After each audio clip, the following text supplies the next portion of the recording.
है धुआंधार वाटरफॉल। जा यार, बहुत आगे तक जाना है। अभी इतना चढ़ गया है, अभी उतना बाकी है। अभी इतना जाना है, अभी उतना वहाँ तक जाना है। प्राचीन और महान इतिहास को बयान करने वाला भारत की।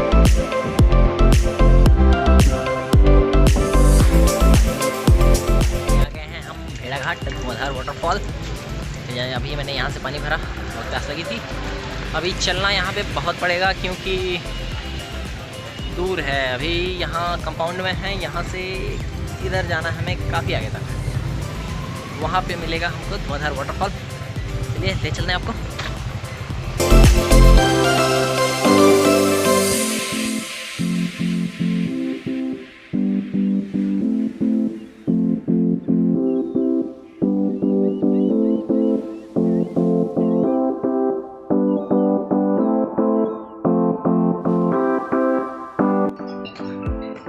इधर से रास्ता है आपका वो क्या कहते हैं,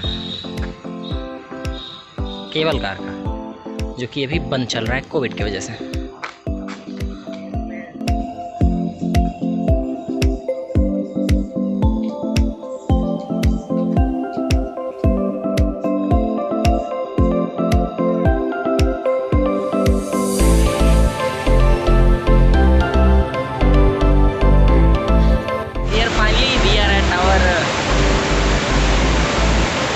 वाटरफॉल आप लोगों को क्लियर दिख रहा होगा कि नहीं। इसे धुआंधार वाटरफॉल इसलिए कहते हैं क्योंकि यहाँ पे ये जो वाटरफॉल है इससे फिर जो धुआं की तरफ फिर पानी उड़ रहा है पीछे, इसलिए इसको धुआंधार वाटरफॉल कहते हैं। मेरे फ़ोन पे कॉल आ रहा है। This is one of the most famous waterfall of India, धुआंधार। शायद कैमरे में आपको ना दिख रहा हो, हल्का हल्का ये जो पानी की फुहारें बौछार यहाँ तक आ रही है। एक इंद्रधनुष शायद आपको यहाँ पे बंदा दिख रहा होगा, यहाँ पे बहुत हल्का है, लेकिन refraction of water, nature is very beautiful. And here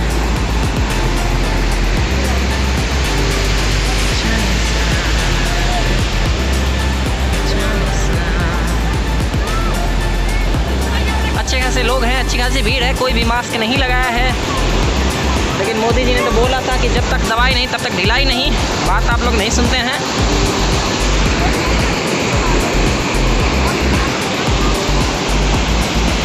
से क्लियर दिख रहा है, देखिए आप देख रहे होंगे कि कैसे उड़ रहा है ये पानी। इसी की वजह से इसका नाम है धुआंधार वाटरफॉल। उधर से क्लियर नहीं दिख रहा था, मे बी भगवान सूरज की वजह से, लेकिन यहाँ से क्लियर दिख रहा है। देखिए जो पानी उड़ रहा है गिरने के बाद, इस वजह से इसका नाम है धुआंधार। अभी नर्मदा माँ में लास्ट बार आए थे तो नहाए थे, आज भी सुबह से नहाए नहीं है। सोच रहे हैं कि गोता लगा के पाप धुल लें थोड़ा अपने। मिलते हैं आपसे फ्रेंड्स। मैंने पता किया था, पता चला था कि अभी बंद है ये आपका ये क्या केबल कार, लेकिन ये शुरू हो गया है। अभी कोविड की वजह से बंद था, शायद रिसेंटली शुरू हुआ है। मैं अभी तो नहीं जा रहा हूँ समय के अभाव में, लेकिन पहले के वीडियोज़ हैं जो आपको अभी दिखाता हूँ मेरे केबल कार के। टाइम नहीं तो तू लेना, वहाँ से तो तीनों की आएगी।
अब जा रहे हैं हम यहाँ से वापस धुआंधार से।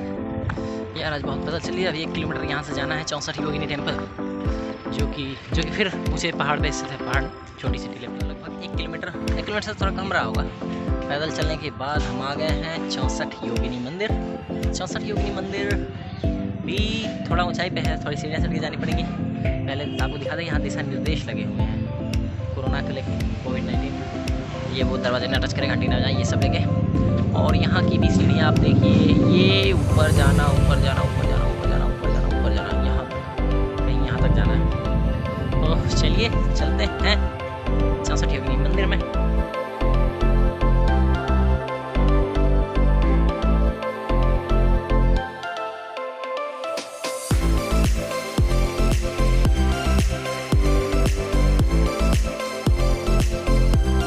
बहुत ऊंचा है यार, बहुत आगे तक जाना है। अभी इतना चढ़ गया है, अभी इतना बाकी है, अभी इतना जाना है, इतना वहाँ तक जाना है।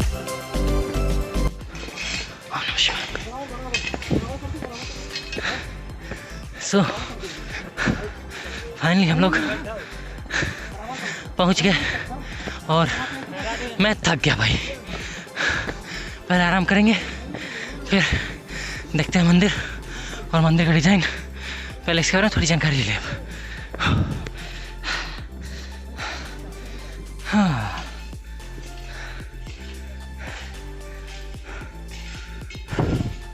10वीं सदी का कुषाण काल,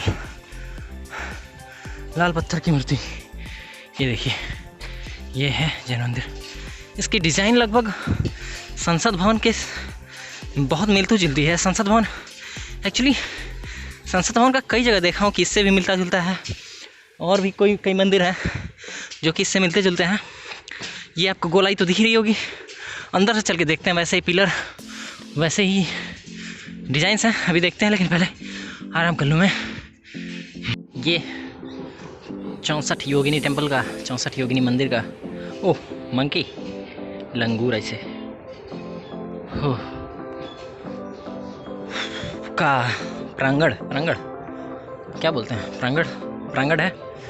और यहाँ से फिर हम अब जाएंगे अंदर। ये रहा छोटा सा गेट, जहाँ पे हम चलते हैं अंदर, दिखाते हैं आपको क्या सीन है।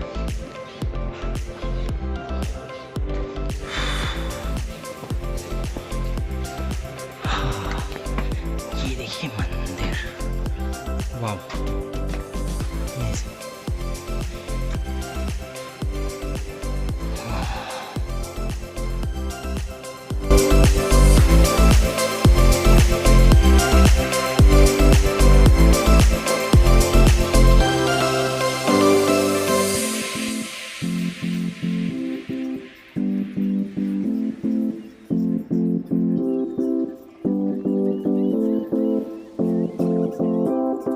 हमारे प्राचीन और महान इतिहास को बयान करता हुआ ये मंदिर इतने वर्षों से इस टीले पे स्थित भारत के गौरव को बढ़ा रहा, भारत के इतिहास को और समृद्ध बना रहा। दोस्तों, मुझे पता चला था कि जो नौका विहार है, जो बोटिंग कराई जाती है, वो बंद है कोविड की वजह से। लेकिन जैसे कि हमने देखा कि मुझे पता था कि वो केबल कार जो कि बंद थी वो खुल गई है। तो मे भी नौका विहार भी खुल गया हो, तो चलते हैं, देखते हैं। नौका विहार खुल गई तो नौका विहार करेंगे। यहाँ से चलते हैं वापस इधर नीचे की ओर।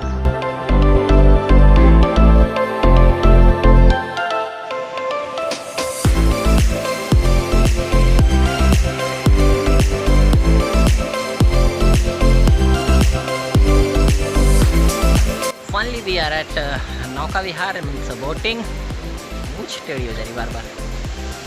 तो यहाँ पता करते हैं बोटिंग हो रही है कि नहीं हो रही है, क्या हो रहा है। लेकिन हाँ, काफ़ी खूबसूरत।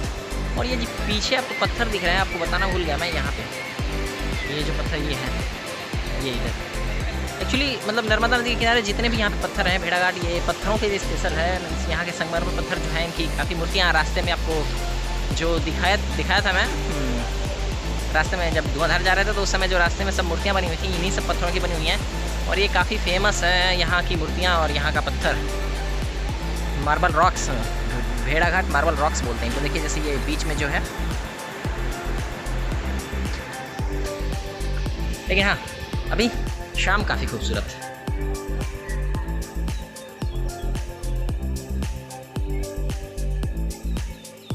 काफ़ी खूबसूरत शाम।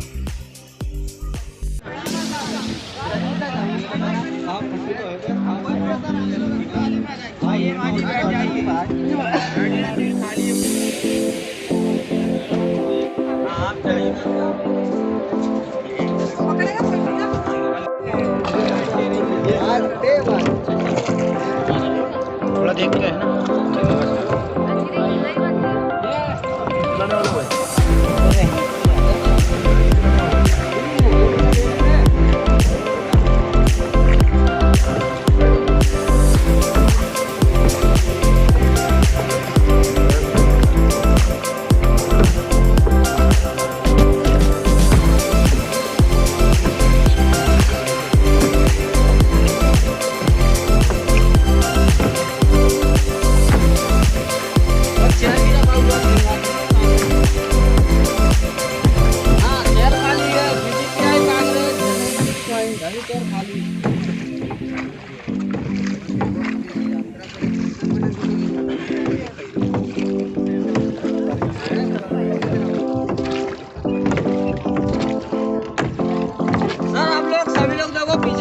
को बंद लगता है यहाँ से, इसलिए भूल भुलैया पॉइंट बोला जाता है इसको।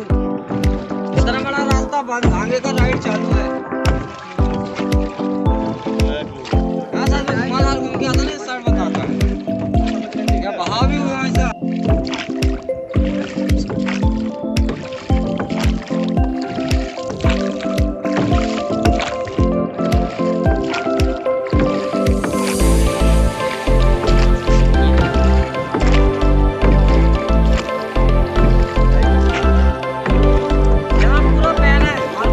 काफ़ी खूबसूरत अनुभव रहा यहाँ भेड़ाघाट पे बोटिंग करने का। उसी बोट से हम लोग गए थे, अभी लोग उतर रहे हैं। मैं पहली बार मैं आया तो सोचा कि क्या करूँ ना करूँ, लेकिन काफ़ी अच्छा रहा।